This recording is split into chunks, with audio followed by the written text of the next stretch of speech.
The glass floor beneath their feet sparkled like diamonds as couples danced in the elegant restaurant high above the city. Come on, Iris and Paul swayed together, celebrating their engagement and the baby on the way. The music was perfect, the view was breathtaking, and life couldn't get any better. Then suddenly, a sharp crack echoed through the air. Everyone froze. The reinforced glass floor beneath them began to spiderweb with fractures. Before anyone could move, the entire dance floor exploded into a million pieces. Screaming couples plummeted through the gaping hole, falling hundreds of feet to their deaths. Paul's hand slipped from Iris's as he disappeared into the darkness below. But the nightmare wasn't over. Flames erupted throughout the restaurant as gas ignited, turning the elegant dining room into a blazing inferno. to the elevator! The elevator cables snapped, splitting a man in half. The stairs collapsed under the weight of panicking guests. A massive piano came crashing through the windows, crushing everything in its path. All of this horror started with a single penny thrown by a mischievous kid. How could something so small cause such devastating destruction? And why was Iris seeing this disaster over and over again in her mind? Decades before it was supposed to happen, Stefani has been seeing the Skyview premonition as a persistent nightmare that's causing her grades to plummet. She deduces that Iris is her estranged grandmother and decides to take a leave and go home to get answers at the encouragement of her roommate. Back home, Stefani reunites with her father Marty and brother Charlie. When Stefani asks Marty about Iris, he is distant. He blames Iris for being the reason her mother Darlene left their family. I just need to find Mom's mom, Iris.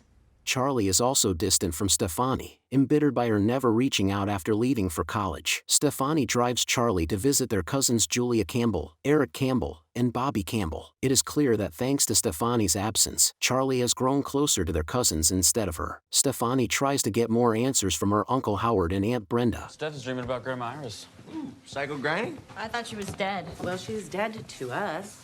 Howard is outraged. When he and Stefani's mother Darlene were growing up, the paranoia over surviving the premonition and knowing death was coming caused Iris enormous amounts of trauma that she passed over to her children after Paul died. Stay the hell away from her.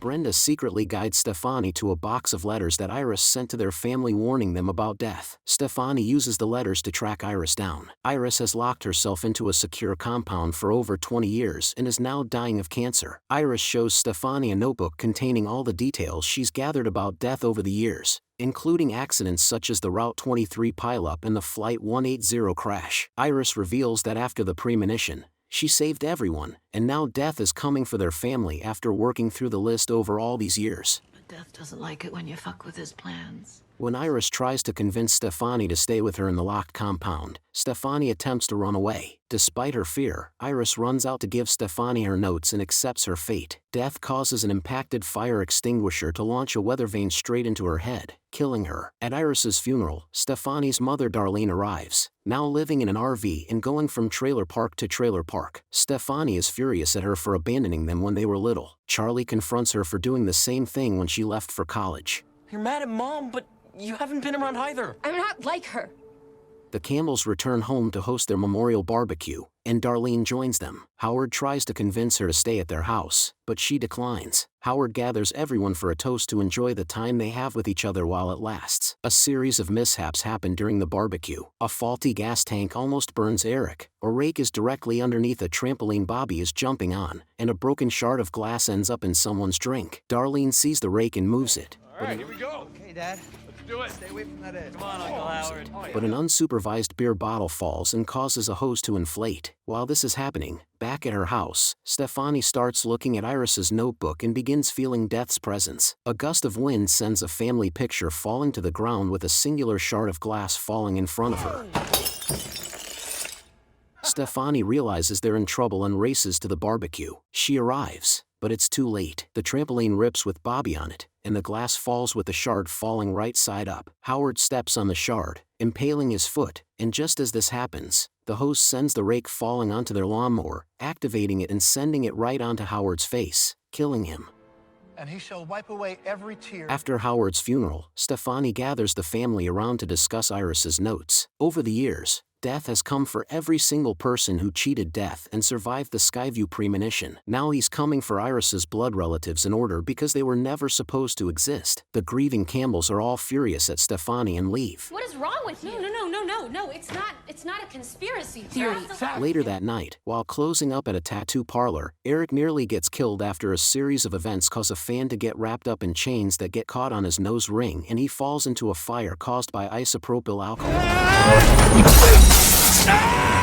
When Stefani and Charlie go find him, he's alive and well because the leather jacket he was wearing protected him from the fire. Stefani tries to warn him about death, and he mocks her, even after a near miss with an ambulance almost running him over. Julia tells Stefani to leave them alone, and then a series of events cause nearby kids to kick a soccer ball into her head, causing her to fall into a garbage bin. A truck picks her up and throws her into the compactor, while Stefani tries to save her with Charlie and Eric running after the truck.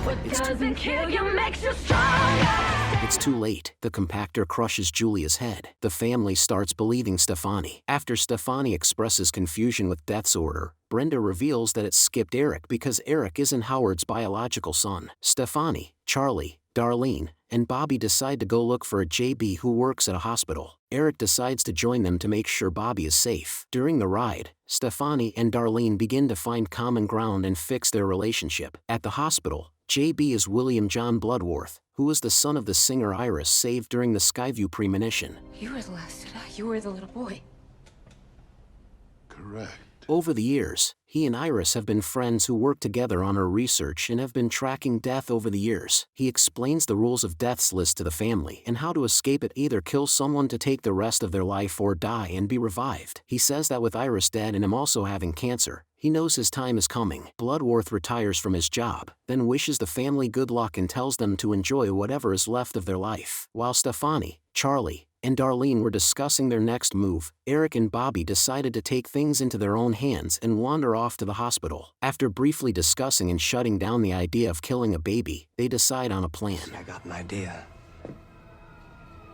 but it's a little nuts. Eric would trigger Bobby's deadly peanut allergy and then have him be revived at the hospital. When trying to get peanut butter cups from a vending machine, the coil malfunctions. Eric cracks the glass, trying to get the cups out. Both brothers enter an MRI room and unknowingly turn the machine on. After Bobby eats the peanut butter cup, the machine's magnet activates and rips all piercings off of Eric's body, and then a wheelchair forces him into the machine and crushes him. Bobby crawls to Eric's body to get his EpiPen and stabs himself in time, only for a nurse to open the door, causing the coil from the vending machine to fly straight into his skull as a horrified Stefani, Charlie, and Darlene arrive. When you fuck with death, things get messy. A coin similar to the one that would have caused the Skyview disaster is picked up by an older lady at the hospital. Now down to only 3, Darlene decides that their next move is to send her to lock herself into Iris's compound and live out the rest of her days there so that Stefani and Charlie could survive. Just as they break through the gate using Darlene's RV, a malfunctioning light causes an explosion at the compound. Stefani gets trapped in her seat by a broken seatbelt while Charlie is pinned by debris. Darlene frees Charlie, only for a lamppost to fall onto her and crush her. Stefani seemingly drowns, but Charlie revives her. The siblings embrace as they think they've defeated death. A few days later, Stefani is preparing to go back to college. She decides to send Charlie off to his prom date. During this, the old lady from the hospital accidentally drops the penny while trying to buy cookies, sending it flying in the middle of train tracks.